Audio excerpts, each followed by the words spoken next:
السلام علیکم رحمۃ اللہ وبرکاتہ۔ سورۃ البقرہ آیت نمبر 143۔ اور اے مسلمانوں، اسی طرح ہم نے تمہیں اعتدال والی بہتر امت بنایا تاکہ تم لوگوں پر گواہ بنو، اور ہمارا یہ برگزیدہ رسول صلی اللہ علیہ وآلہ وسلم تم پر گواہ ہو۔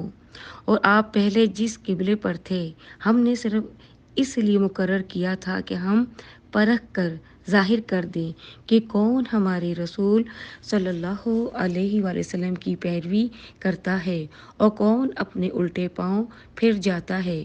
اور بے شک یہ قبلے کا بدلنا بڑی بھاری بات تھی، مگر ان پر نہیں جنہیں اللہ نے ہدایت و معرفت سے نوازا۔ اور اللہ کی یہ شان نہیں کہ تمہارا ایمان یوں ہی ضائع کر دے، بے شک اللہ لوگوں پر بڑی شفقت فرمانے والا مہربان ہے۔